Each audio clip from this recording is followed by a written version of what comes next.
Deus querido Pai, agradecidos estamos, Senhor, por mais esta oportunidade de aqui estarmos, que possamos aproveitar esse momento em que vamos estar juntos, procurando ampliar o nosso entendimento sobre as leis de Deus à luz da doutrina espírita. Obrigada, Senhor, por mais esta oportunidade. Graças a Deus e que assim seja. Assim seja. E com vocês, Valéria Cristine.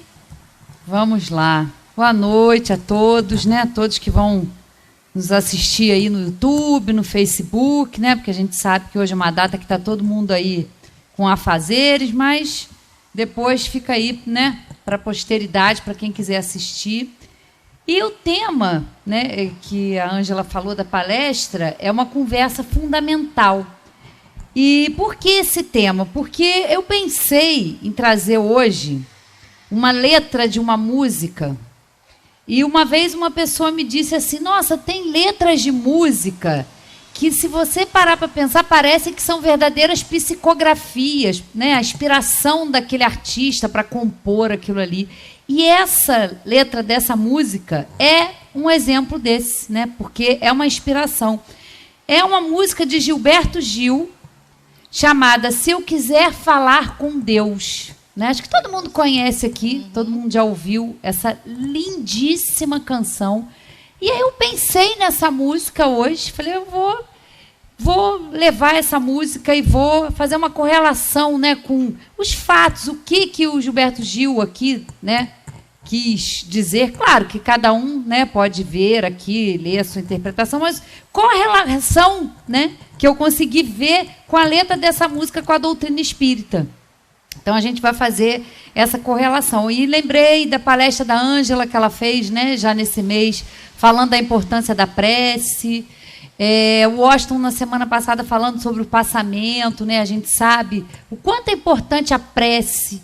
Então, a prece, na verdade, tem que ser isso, essa conversa com Deus, tem que ser uma intimidade que a gente tenha com Deus, com o nosso anjo da guarda, né? Porque a todo momento a gente precisa desse recurso valioso.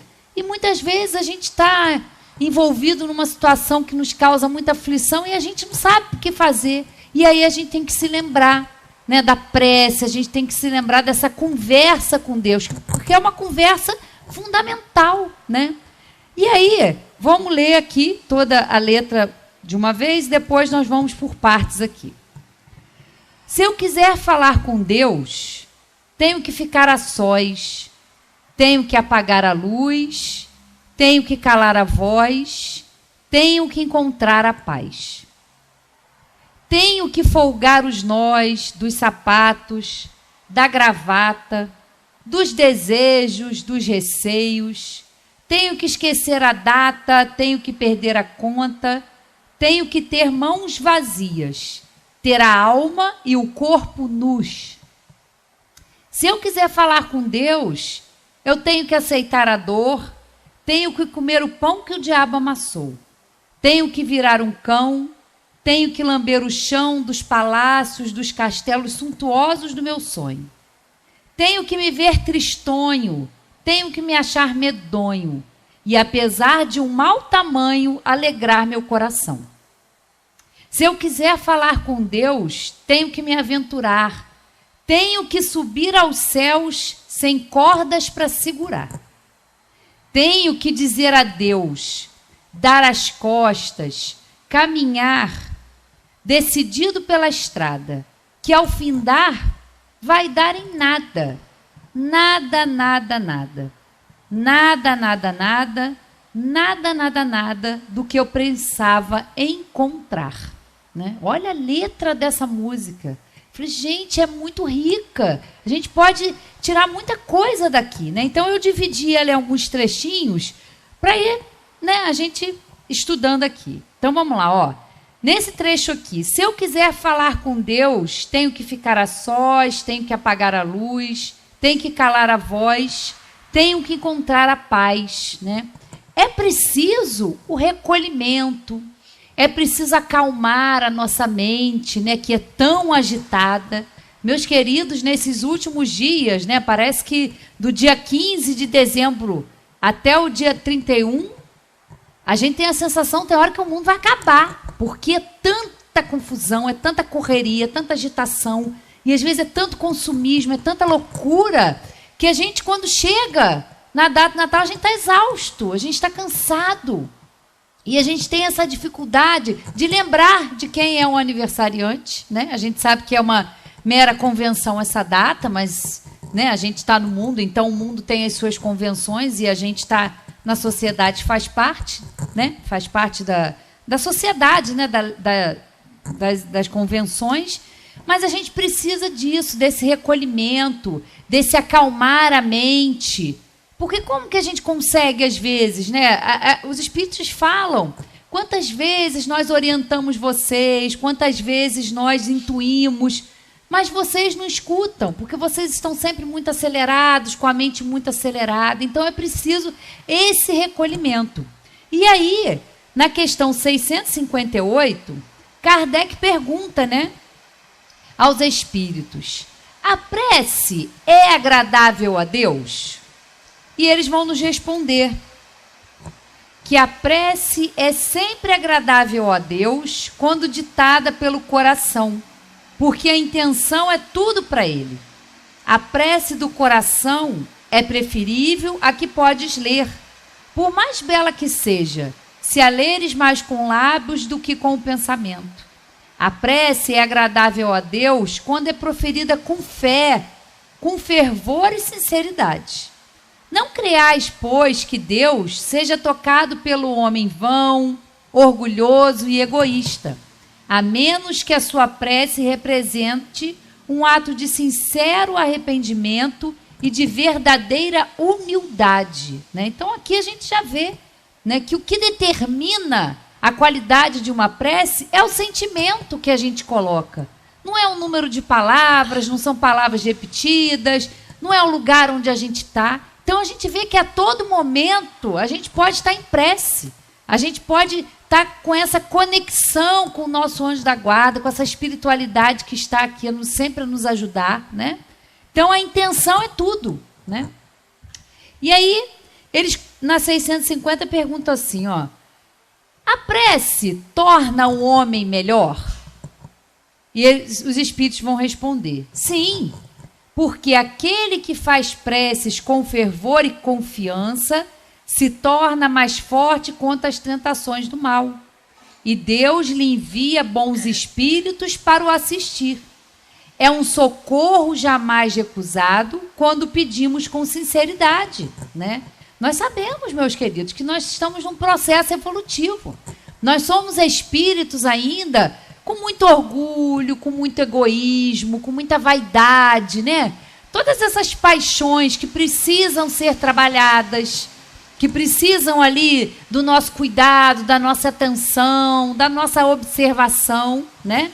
E é lógico que pela lei da sintonia, nós vamos atrair espíritos semelhantes, né? Se nós estamos vibrando no bem, se nós estamos procurando melhorar, nós vamos ser assistidos, nós vamos atrair para nós espíritos que vão nos auxiliar, que vão nos ajudar na nossa caminhada. Mas quando a gente se deixa levar, né, pelas nossas emoções, por essas sensações inferiores, instintivas que a gente traz, a gente também vai atrair pela lei da sintonia espíritos semelhantes, que também vão se aproveitar da nossa invigilância, das nossas escolhas equivocadas para nos insuflar. Então também a prece tem esse poder, né, da espiritualidade, a quem a gente está dirigindo a nossa prece, nos ajudar, para a gente se tornar mais forte, para a gente resistir a essas influências negativas que a gente vive, né, que faz parte da vida.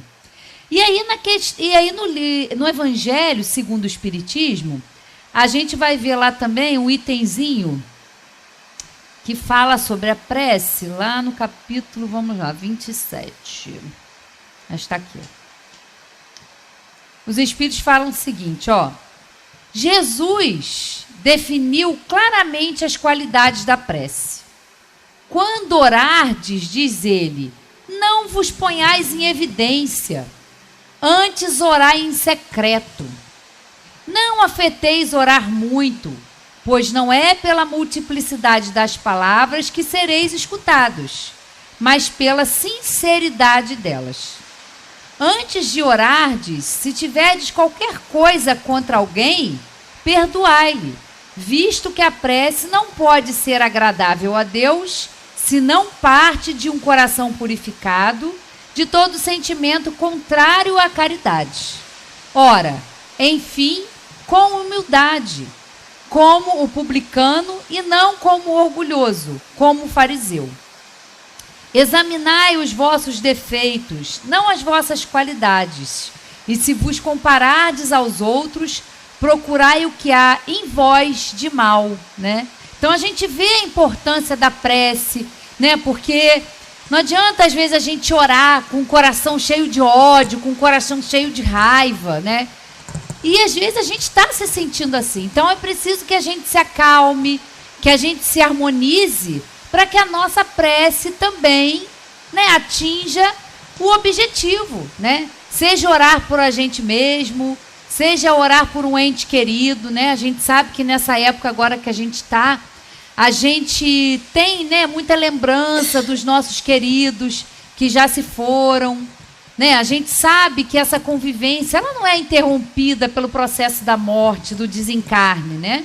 Os espíritos continuam conosco, né? Continuam nas relações que nós temos com eles, né? A nossa afeição, a nossa saudade, ela aumenta muito nessa época. Então eles convivem conosco. Então fazer uma prece por eles, a gente precisa estar assim, estar em paz, né? E como o Gil fala, se eu quiser falar com Deus, tenho que ficar a sós, tenho que apagar a luz, tenho que calar a voz, tenho que encontrar a paz, né? Seguindo, ele fala, tenho que folgar os nós dos sapatos, da gravata, dos desejos, dos receios, tenho que esquecer a data, tenho que perder a conta, né? E aí, isso me remeteu à seguinte reflexão. É necessário que a gente abra mão de uma coisa que a gente gosta muito, né?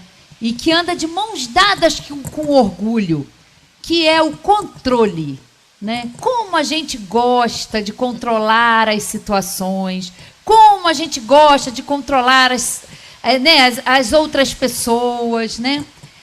A gente tem a onipotência, né? A gente gostaria de ter essa onipotência, a gente acha que tem essa prepotência, tem nas mãos essa capacidade. E é um grande aprendizado para todos nós, que a gente não controla. A gente tem dificuldade, meus queridos, de controlar, né, os nossos próprios pensamentos, as nossas próprias ações. A gente se atrapalha pra caramba. E aí a gente acha que pode controlar as outras pessoas, o que as outras pessoas pensam, o que as outras pessoas sentem, as atitudes das pessoas, né? Então aqui ele fala, ó, desatar nó, folgar o nó dos sapatos, da gravata, porque a gente fica ali, né, apegado. Então é abrir mão do controle, né? Isso não é fácil, isso é um grande desafio, né? Porque o contrário do controle, o que é? É a entrega, é a aceitação, né? Quando o Gil fala aqui, ó, tenho que ter mãos vazias, ter a alma e o corpo nus. Isso é o quê? A humildade, que é o oposto, né? O orgulho, qual é o oposto? A humildade. O controle, qual é o oposto? A entrega, a aceitação, né? E como é difícil a gente lidar com isso, né? Tantas situações que a gente passa na nossa vida, que a gente pede, às vezes a gente ora e a gente quer que aquilo aconteça e aí parece que acontece o oposto. E aí a gente se chateia, aí a gente fica zangado, né? A gente é tomado de uma ira às vezes. E aí, com o passar do tempo, a gente vai vendo que aquilo às vezes que a gente queria não era para o nosso bem, né? A gente não pode esquecer que Deus sabe das nossas necessidades antes da gente. Então, se aquilo que a gente quer não acontece, talvez não seja a hora. Talvez a gente não tenha capacidade de lidar com aquilo. Então, a gente tem que ser paciente, a gente tem que esperar. É o tempo de Deus, não é o nosso, né? E muitas vezes o tempo passa e aquilo que a gente acha que foi ruim vai trazer um grande benefício para a gente, né? Vai trazer um grande aprendizado. Só que isso requer tempo, maturidade, e aí a gente tem que trabalhar, né, a paciência, a gente tem que trabalhar muitas virtudes que a gente ainda tem dificuldade, né? Então a gente já pode ir aqui para o capítulo 9. Vamos lá. Fui destacando alguns trechinhos aqui para a gente ir estudando. Vamos lá, capítulo 9. Capítulo 9. Vamos lá.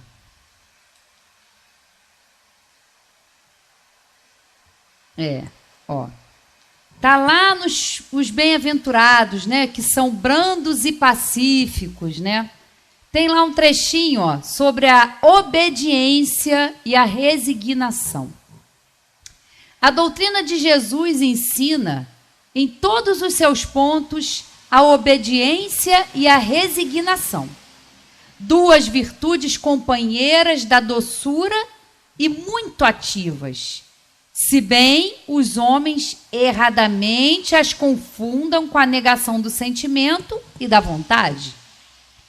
A obediência é o consentimento da razão e a resignação é o consentimento do coração. Forças ativas ambas, porquanto carregam o fardo das provações que a revolta insensata deixa cair, né? E olha que interessante, né? A obediência é o consentimento da razão. Não é obedecer porque alguém está falando, não. É obedecer porque a gente vai entendendo que nós estamos aqui num planeta de provas e expiações e que toda a criação divina ela é regida por leis que são sábias. Deus não criou nenhuma lei, nem nos criou para sermos imperfeitos, para a gente dar errado, não. Deus é infinitamente justo e bom. Deus criou todas as leis que são sábias, né, que querem sempre o nosso bem, que são voltadas para o nosso progresso. Então, obedecer é ter o consentimento da razão. É saber que não é na hora que a gente quer, da maneira como a gente quer. Ser obediente é isso. É usar a razão. E nós temos a doutrina espírita, que nos oferece uma fé raciocinada, que a gente pode questionar, que não nos condena, que nos deixa livres para pensar, para concordar, para discordar. Então, é realmente, né, a obediência é o consentimento da razão. E a resignação é o consentimento do coração. É a gente entender, é a gente confiar, né? Porque quando a gente tem controle, quando a gente quer que as coisas saiam da nossa maneira, tem que ser do nosso jeito. E aí a gente tem dificuldade de confiar quando as coisas não vão muito bem, né? Ou quando a gente está numa fase aflitiva, difícil, a gente fala, ah, meu Deus, estou sozinho, estou abandonada, não tenho ajuda, né? A gente alimenta esses tipos de pensamento, né? É uma coisa que a gente ouve falar muito, que a gente precisa entender, e que a gente, às vezes, sempre cai numa espécie de armadilha, se eu posso colocar assim, que é a autopiedade, né? A gente se acha injustiçado, a gente se acha um pobre coitado, a gente se acha o esquecido, né? E às vezes a gente olha para o lado, tantas pessoas, né, com problemas muito mais sérios, com expiações muito mais pesadas do que a nossa, sendo resignados, aceitando, né? E às vezes a gente até se envergonha. Fala, gente, estou reclamando por coisas que eu posso mudar, coisas que são contornáveis, coisas que eu posso deixar de querer ter razão e trabalhar a minha humildade, ouvir uma opinião diferente da nossa. Como a gente tem dificuldade, gente. Como a gente é dono das nossas opiniões e a gente defende com unhas e dentes. E às vezes chega o outro com um outro ponto de vista, fala uma coisa que às vezes no momento desagrada a gente. Aí a gente com orgulho, não quero ouvir nada, eu sei o que eu tenho que fazer. Né? E a gente vai se afastando às vezes do bom senso, na hora de pensar, na hora de agir, e o outro às vezes apresenta uma coisa que pode nos ajudar, mas a gente, por orgulho, não quer ouvir, não quer aceitar. A gente se fecha, né, na nossa forma de ver e na nossa forma de pensar, e é difícil a gente mudar às vezes, né, a forma da gente ver, mas é necessário fazer esse movimento. Esse é o nosso trabalho, né? A gente vem para cá, num planeta como a Terra, para evoluir, para melhorar, para mudar pontos de vista, mudar formas de agir, né? Porque hoje nós estamos aqui encarnados, mas nós somos espíritos que já tivemos outras existências. Quantas experiências nós temos, né? Quantas dificuldades ainda nós trazemos no nosso espírito e que a gente está tendo a oportunidade valiosa de trabalhar. Exatamente, né? Na nossa casa, exatamente no nosso trabalho, na sociedade, né? Hoje é um dia muito bom que a gente está reunido, mas também é um dia que rola muita confusão, às vezes, né? Em ceia, junta muita gente, então é aquela pessoa que já, né, não tem muita simpatia pelo outro, então a gente sabe, gente, toda casa é assim, as coisas acontecem muito de endereço, né? É um que traz uma coisa, é um que não... Eu não gosto de fulano, de ciclano. E aí, às vezes, o que é para ser uma festa harmoniosa vira uma guerra, uma confusão, né? Não é para ser assim, né? O aniversariante, Jesus, porque é o nascimento dele que nós estamos comemorando, veio trazer a paz, veio trazer esperança, veio nos dar o exemplo. E como nós temos dificuldade ainda de exercitar isso. Ele já passou por aqui há mais de 2000 anos. E muitas vezes a gente nem ainda compreende, né, o que ele veio exemplificar, né? Porque ele pregou, mas ele também exemplificou, né, um espírito evoluído, mais evoluído que já encarnou aqui na Terra. Veio aqui para dar o exemplo, né? E a gente olha hoje, nesse momento, lá onde ele encarnou, olha a confusão que está, né? Guerra, confusão. É o mundo. Ele já veio aqui trazer veio cumprir essa missão de amor, veio trazer a boa nova, veio falar disso, que para nós ainda está distante. Porque, né, a gente tem que trabalhar isso, o orgulho, sabe? Ter humildade. Então a gente precisa trabalhar isso, né? Ser obediente e ser resignado não é ser passivo, não é ser bobo. Não é não ter opinião, não. É saber que tem hora que a gente tem que se calar. Porque a gente também tem que perceber isso, né? Na hora que a gente fala as coisas e que alguma coisa que a gente vai falar pode causar um mal-estar, pode causar um desconforto, então fica quieto. Não fala. Não seja o instrumento, né? Mas é tão difícil, queridos. A gente fica com as letrinhas, com as palavrinhas aqui na ponta da língua. A primeira oportunidade que a gente tem, a gente sabe que aquela fala, que aquela palavra pode ferir. E aí a gente não toma cuidado, muitas vezes, não pensa antes de falar. A gente abre a boca e sai falando, né? Uma colocação numa hora errada, né? Numa discussão, numa hora que você vai querer, não. Mas aí, às vezes, a gente faz questão de falar, mesmo quando a gente não é convocado. Mesmo quando ninguém está querendo saber a nossa opinião, a gente está querendo falar, né? Isso aí é na vida. A gente é assim, são relações. E a doutrina espírita, ela tem que nos auxiliar nesses momentos, sabe? Em que a gente está na vida. A doutrina espírita não é para ficar aqui nas quatro paredes do centro, é para a gente exercitar, né? Com aquele parente difícil, nessa noite ou em outras, né? Na vida, em sociedade, a gente tem tanta oportunidade de pensar primeiro, né? Então a gente vai observando tudo isso, né? Então, como ele diz, né? Folgar os nós do sapato, da gravata, esquecer da data, ter as mãos vazias. Como a gente pode, né, querer ser humilde se a gente ainda não esvazia o nosso espírito do orgulho que a gente traz, né? Como? Não tem como. As coisas, elas não funcionam. Ou quando a gente tem o orgulho, a humildade, ela não tem espaço, né? É igual um copo. Está cheio, não adianta você colocar mais coisa que ele vai entornar. Então, para que a gente trabalhe, né, essas virtudes, a gente tem que aprender a reconhecer até que a gente tem, porque a gente sempre acha que é o outro que é o problema, né? A gente se acha o alecrim dourado, eu costumo falar isso aqui, né? A gente se acha, não, eu sou tão boa, né? Eu sou... E o outro é que é o problema. Os outros é que me irritam, os outros é que falam coisas, né? Só os outros, o problema está nos outros, né? A gente tem dificuldade desse olhar ainda para dentro, mas isso que a gente precisa fazer. É para isso que a gente está aqui, convivendo, trabalhando, estudando a doutrina, né? Para a gente aprender a andar, né? Continuando aqui, ó. Se eu quiser falar com Deus, tenho que aceitar a dor. Tenho que comer o pão que o diabo amassou. Tenho que virar um cão, tenho que lamber o chão dos palácios, dos castelos suntuosos do meu sonho, né? Então, assim, tenho que comer o pão que o diabo amassou, né?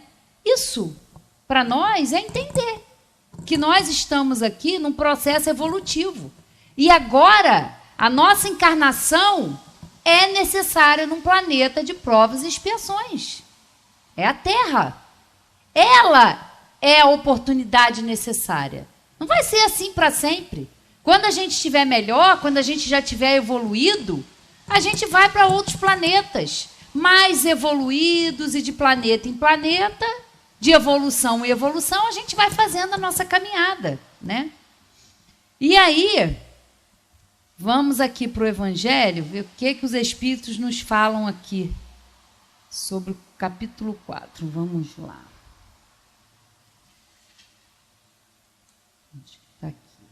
Necessidade da encarnação, ó.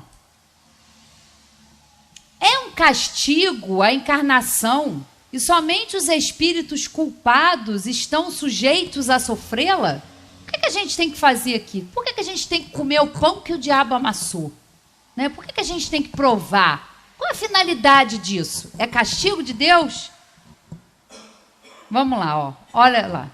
A passagem dos espíritos pela vida corporal é necessária para que eles possam cumprir, por meio de uma ação material, os desígnios cuja execução Deus lhes confia.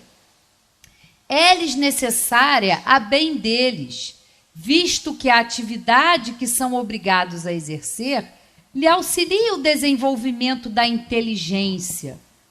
Sendo soberanamente justo, Deus tem de distribuir tudo igualmente por todos os seus filhos. Assim é que estabeleceu para todos o mesmo ponto de partida, a mesma aptidão, as mesmas obrigações a cumprir e a mesma liberdade de proceder. Não tem privilegiados na criação de Deus. Ninguém, nenhum espírito foi criado perfeito, nem Jesus, que é o aniversariante do mês. Jesus também foi criado simples e ignorante. Partiu desse ponto. Claro que ele não fez a sua evolução no planeta Terra, porque quando ele aqui encarnou, ele já era evoluído. Ele já era um espírito muito evoluído, né? Ele fez em outras instâncias, né? Até para ele poder vir aqui como missão. Porque ele veio, ele era um espírito evoluído. E como ele foi tratado? Né? Como ele foi recebido? Se hoje ele voltasse, né? Não, vou de novo. Vou ter que ir de novo porque não está dando certo. Como Jesus ia ser tratado? Como ele ia ser tratado? A gente acha que de maneira diferente do que ele foi lá há 2000 anos? Talvez outros métodos, né? Não uma crucificação, né? Mas seria olhado de lado. Não precisa nem falar de Jesus, queridos. Todos os espíritos que vêm nesse mundo em missão, que são espíritos evoluídos, qual é o destino que os aguarda? Na maioria das vezes, qual é? Vai pagar com a própria vida. Quantas vezes a gente vê pessoas que se dedicam a causas que são maravilhosas, que são nobres, muitas vezes têm esse destino, né? de serem mortos, como dizia Zé Manel, né? Lembra que Zé Manel sempre citava isso, porque tinha uma família, né? Uma família de políticos corruptos, e de repente lá no meio daquela família tem um menino que pensa diferente, que quer ser justo. Zé Manel falava, né? Que se reunia a família. Quem vai matar Juninho? Quem vai matar Juninho? Quem vai dar fim nesse? Quem vai calar a boca desse menino? Né? No sentido assim, atrapalha quem pensa fora da caixa. Quem quer pensar fora do sistema é olhado de lado. Pessoa esquisita, pessoa doida, né?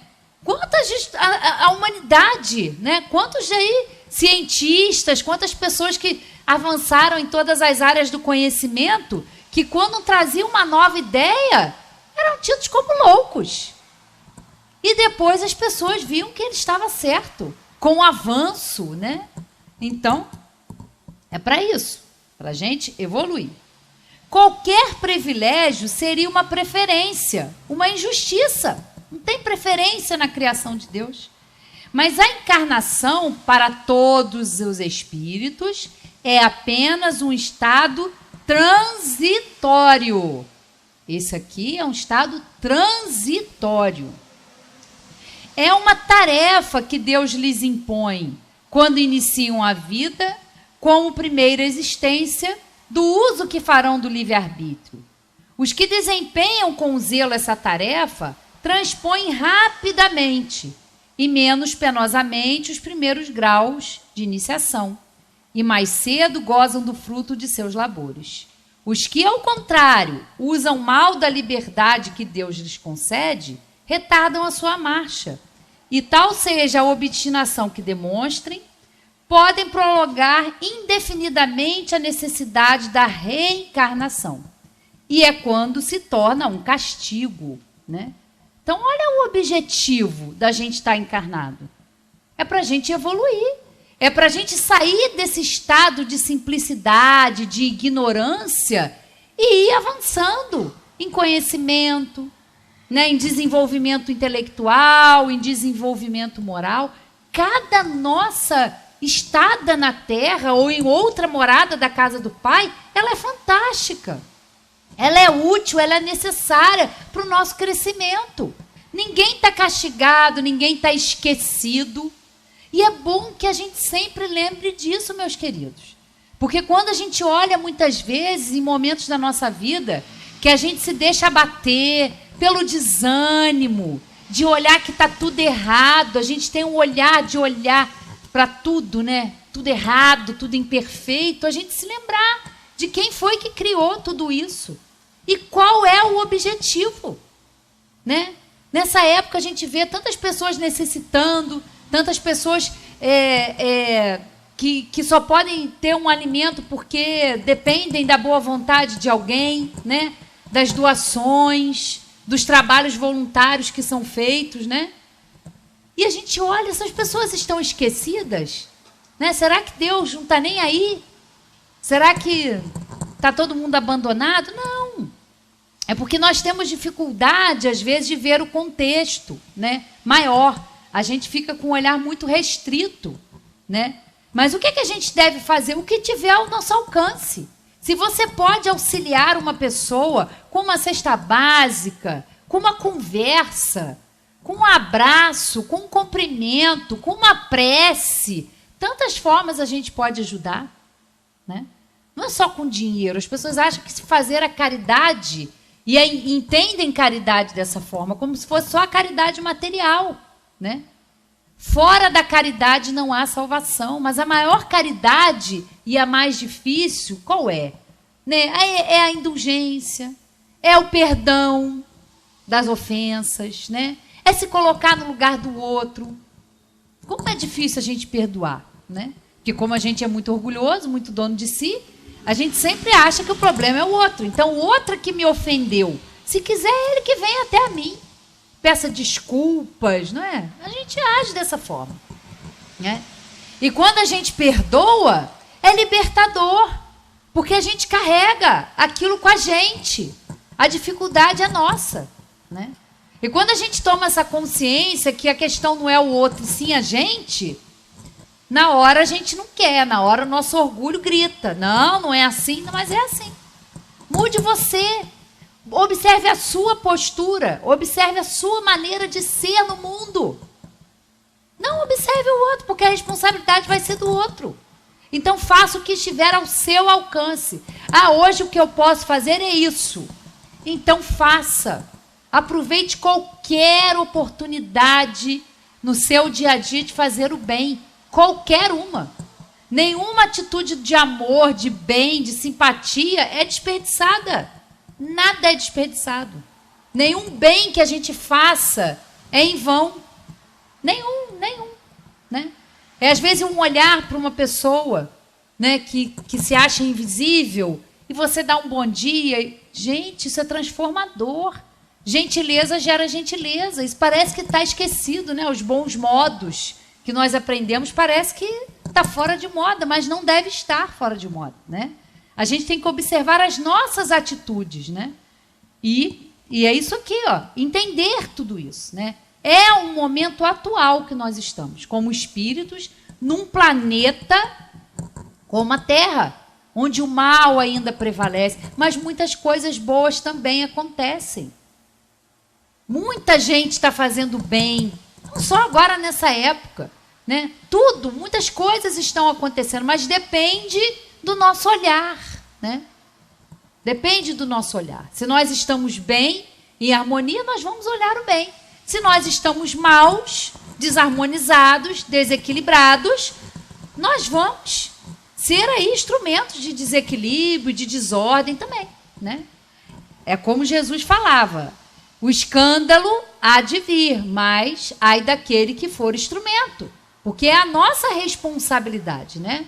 Da gente prestar atenção, como eu disse, na forma da gente agir, na forma da gente falar, porque a gente pode estar sendo um instrumento de discórdia. E a gente acha que só estou dando a minha opinião, né? E está causando um estrago aí por onde passa. Então vamos lá, ó. Tenho que me ver tristonho, tenho que me achar medonho, e apesar de um mau tamanho, alegrar meu coração. Como é que pode, gente? Meu Deus do céu, eu ainda tenho que ser isso, melhorar, ainda tenho que, né, me achar medonho, mas eu ainda tenho que estar feliz, eu ainda tenho que estar alegre. Olha, né, parece um contrassenso, mas não é. Aí a gente vem aqui, ó, para o capítulo 5º do Evangelho, capítulo que fala sobre os bem-aventurados, os aflitos, né? E quando ele fala, né, tenho que me ver tristonho, tenho que me achar medonho, e apesar de um mau tamanho, alegrar meu coração. Aí eu me pensei nessa passagem aqui, no capítulo 5º, que fala sobre a melancolia, que é uma coisa que até nessa época a gente se sente mais assim, melancólico, às vezes mais entristecido. E olha o que os espíritos falam sobre a melancolia. Sabeis por quê? Às vezes uma vaga tristeza se apodera dos vossos corações e vos leva a considerar amarga a vida? É que o vosso espírito, aspirando à felicidade e à liberdade, se esgota jungido ao corpo que lhe serve de prisão, em vãos esforços para sair dele. Reconhecendo inúteis esses esforços, cai no desânimo. E como o corpo lhe sofre a influência, toma-vos a lassidão, o abatimento, uma espécie de apatia, e vos julgais infelizes. Crede-me, resisti com energia a essas impressões que vos enfraquecem a vontade. São inatas no espírito de todos os homens as aspirações por uma vida melhor, mas não as busqueis neste mundo. E agora, quando Deus vos envia os espíritos que lhes pertencem, que lhes pertencem, para vos instruírem acerca da felicidade que ele vos reserva, aguardai pacientemente o anjo da libertação, para vos ajudar a romper os liames que vos mantém cativo o espírito. Lembrai-vos de que durante o vosso degredo na terra, tendes de desempenhar uma missão de que não suspeitais, quer dedicando-vos à vossa família, quer cumprindo as diversas obrigações que Deus vos confiou. Se no curso desse degredo, provação, exonerando-vos dos vossos encargos, sobre vós desabarem os cuidados, as inquietações e tribulações, sede fortes e corajosos para os suportar. Afrontai os resolutos, duram pouco, e vos conduzirão à companhia dos amigos por quem chorais, e que, jubilosos por ver-vos de novo, entre eles, vos estenderão os braços, a fim de guiar-vos a uma região inacessível às aflições da terra. Olha que comunicação linda, falando sobre a melancolia. Quem de nós não passa por isso? Né? O achar tristonho, é isso. Porque a gente sabe que a gente não é daqui. A gente sabe que a nossa verdadeira pátria, a nossa verdadeira casa não é estar na matéria. Né? Nós somos seres espirituais numa experiência corpórea. E às vezes a gente fica melancólico, a gente sente saudade, porque a gente é de lá. A gente está aqui num momento temporário, transitório. E a dificuldade que a gente tem, porque a gente vem para cá e se identifica. Né? A gente se identifica com as coisas da matéria. A matéria influencia de uma tal maneira, né, os nossos espíritos, que às vezes a gente fica inebriado. A gente se deixa levar, achando que vai ficar aqui, achando que tudo é daqui. Nós temos que nos lembrar que nós vamos desencarnar, nós vamos morrer, vamos passar dessa para melhor. E às vezes o que a gente está se estressando tanto hoje, daqui a 5, 10 anos, quando a gente retornar para o plano espiritual, não vai ter importância nenhuma. Né? A gente tem que se lembrar disso. Nós estamos aqui transitoriamente. Então, por vezes, a gente sente essa falta de casa. A gente sente falta da nossa pátria verdadeira, que é a casa espiritual, a pátria espiritual. E às vezes a gente se cansa, às vezes a gente tem vontade de desistir, né? Mas eles falam, resistam, é temporário, tudo passa, né? Chico Xavier já nos dizia, tudo passa. O bom momento passa, o mau momento passa, e a gente tem que aprender a aproveitar o presente, os momentos que a gente tem, quando a gente está com as pessoas, numa conversa, né? Quando a gente está ali aconchegado, né, com um filho, com um familiar, quando a gente está fazendo uma caminhada e a gente está apreciando essa beleza que também é obra de Deus, né? Tudo encadeado, tudo acontecendo, tudo disponível para nós, né? O sol, a água, o ar, que é indispensável para nós, tudo a nosso favor. Tudo para que a gente saiba utilizar, para que a gente aprenda a ser sábio e apreciar as coisas, mas entender que nós não somos daqui. Nós somos seres espirituais numa experiência corpórea, que tem data para terminar. Né? Não esqueçamos disso. Então, é importante a gente entender, por isso que a gente às vezes se sente tristonho. Né? Continuando. Se eu quiser falar com Deus, tenho que me aventurar. Tenho que subir aos céus sem cordas para segurar. Olha só, como é que a gente faz, né? Para isso, o que é que a gente precisa, né? É a confiança. Confiar em Deus, né? Confiar que nós estamos sendo amparados o tempo todo. Só que muitas vezes a gente não percebe, né? Porque como a gente não é atendido na hora que a gente quer, da maneira que a gente quer, a gente acha que, para que fazer prece? Ninguém me escuta, não vou ser atendido, tudo que eu peço, né? Ninguém ouve, né? A gente acha que a gente está aí abandonado, e não é bem assim, né, meus queridos? Não é bem assim. Olha lá então, ó. Aí tem essa passagem aqui, né? Observai os pássaros do céu, né? Tá lá, um trechinho aqui de uma parábola. Observai os pássaros do céu. Não semeiam, não ceifam, nada guardam em celeiros, mas vosso Pai Celestial os alimenta. Não sois muito mais do que eles? E qual dentre vós o que pode, com todos os vossos esforços, aumentar de um covo da sua estatura, né? Eles falam, nem que a gente queira, né? Às vezes a gente nasce ali com aquela alturinha, nem que a gente queira, a gente vai crescer mais, né? Isso está fora de cogitação, é o que determina a genética, né? Um exemplo aqui. E aí a gente vai lá para, né, a orientação aqui dos espíritos. Interpretadas à letra, essas palavras seriam a negação de toda a previdência, de todo o trabalho e, consequentemente, de todo o progresso. Ou seja, se os pássaros não fazem nada, não morrem de fome, então também não vou fazer nada, porque as coisas vão cair do céu na minha mão, né? Com semelhante princípio, o homem limitar-se-ia a esperar passivamente.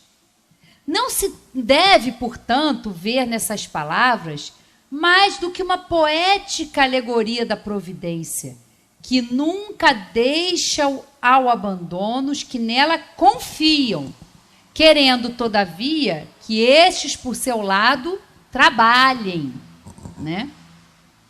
Se ela nem sempre acode com um auxílio material, inspira as ideias com que se encontram os meios de sair da dificuldade. Deus conhece as nossas necessidades e a elas provê, como for necessário. O homem, porém, insaciável nos seus desejos, nem sempre sabe contentar-se com o que tem. O necessário não lhe basta. Reclama o supérfluo. A providência, então, o deixa entregue a si mesmo. Frequentemente, ele se torna infeliz por culpa sua e por ver desatendido a voz que, por intermédio da consciência, o advertia. Nesses casos, Deus falou-á sofrer as consequências, a fim de que lhe sirvam de lição para o futuro, né? Então, não é esperar passivamente, é fazer a nossa parte. Ajuda-te, que o céu te ajudará. Não é ficar sentado esperando, eu preciso disso.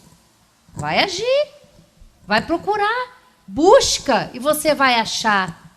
Ajuda-te, né, com a sua atitude, com os seus pensamentos. E aí vocês vão se conectar com o anjo da guarda, com essa espiritualidade que está ali, que tem a missão de nos auxiliar. E aí a gente vai ouvir. Então é confiar, né?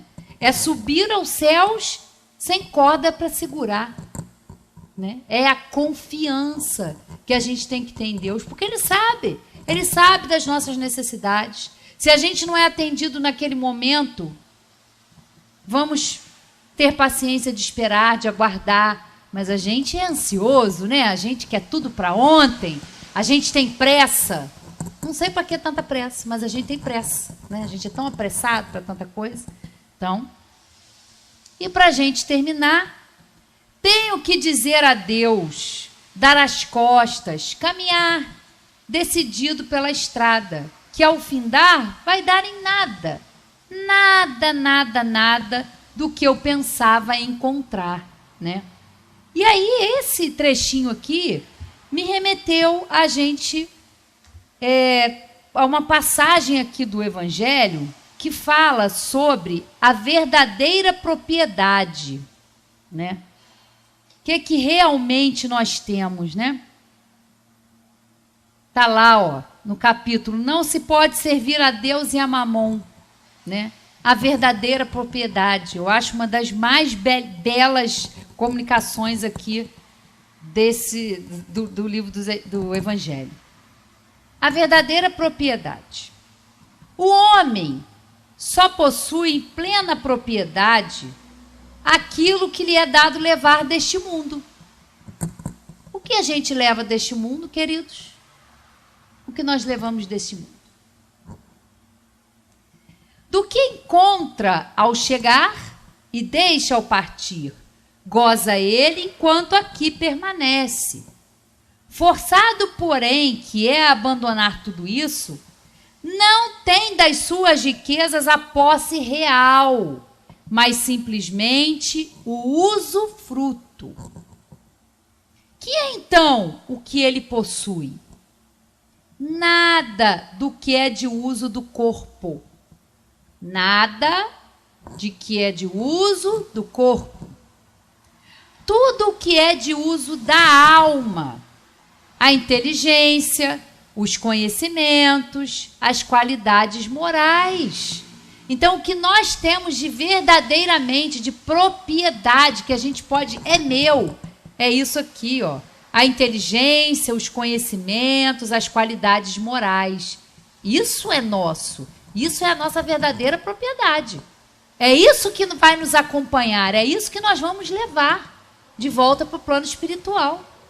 Isso é nosso de verdade.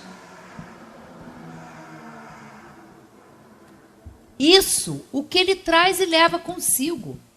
O que ninguém lhe pode arrebatar. O que lhe será de muito mais utilidade no outro mundo do que neste. Depende dele ser mais rico ao partir do que ao chegar, visto como, do que tiver adquirido em bem, resultará a sua posição futura. Vou ler de novo. Depende dele ser mais rico ao partir do que ao chegar, visto que, como do que tiver adquirido em bem, resultará a sua posição futura. O que nós estamos fazendo de bem. Se nós estamos preocupados com a nossa condição espiritual, não sabemos quando, é isso. Vamos observar o que nós estamos fazendo de bem. O que nós estamos verdadeiramente nos esforçando em fazer. Né? É o bem. Isso é o que vai fazer a diferença. Ao viajante que chega a um albergue, bom alojamento é dado se o pode pagar. A outro, de parcos recursos, tocam menos agradável. O mesmo sucede ao homem à sua chegada no mundo dos espíritos. Depende dos seus haveres o lugar para onde vá. Não será, todavia, com o seu ouro que ele o pagará. Ninguém lhe perguntará: quanto tinhas na terra? Que posição ocupavas? Era príncipe ou operário? Perguntar-lhe-ão: que trazes contigo? Não se lhe avaliarão os bens, nem os títulos, mas a soma das virtudes que possua. Ora, sob esse aspecto, pode o operário ser mais rico do que o príncipe. Em vão alegará que antes de partir da terra, pagou a peso de ouro a sua entrada no outro mundo. Responder-lhe-ão: os lugares aqui não se compram, conquistam-se por meio da prática do bem. Com a moeda terrestre, has podido comprar campos, casas, palácios aqui, tudo se paga com as qualidades da alma. És rico dessas qualidades? Olha o questionamento, que interessante, né? Sê bem-vindo e vai para um dos lugares da primeira categoria, onde te esperam todas as venturas. És pobre delas? Vai para um dos da última, onde serás tratado de acordo com os seus haveres. Olha que comunicação lindíssima, né? Então, quando Gil fala aqui que ao findar, né, tenho que dizer adeus, dar as costas, que decidido pela estrada, que ao findar vai dar em nada, do que eu pensava encontrar, não vamos nos iludir, queridos, que nós viemos para cá para termos as coisas, isso vai ficar. Prestemos atenção enquanto a gente está se iludindo com as coisas materiais. Claro que elas são necessárias. Nós precisamos trabalhar, precisamos do dinheiro, precisamos comer. Claro, isso a gente adquire com trabalho. Mas o que a gente tem que fazer é o trabalho no bem. Então, qualquer coisa que a gente faça com verdade, que a gente faça com amor, né? E fazer o bem, como eu já disse, tem tantas formas de fazer o bem, né? Então, como eu disse no começo, eu acho que conversar com Deus, né? Então, quem quiser, chega em casa, bota lá a letra dessa música, escuta, né? Canta, vê lá no YouTube, para que entenda essa letra. E quando a gente quiser conversar com Deus, que a gente procure ter o nosso coração mais puro possível, que a gente esteja realmente tranquilo de estar fazendo o melhor que a gente pode, né? Um ótimo Natal, um feliz Ano Novo para todos nós, que a gente continue fazendo esse trabalho no bem, que é estudar e estar praticando essa lei de Deus aí que é perfeita. Uma boa noite a todos e até a próxima.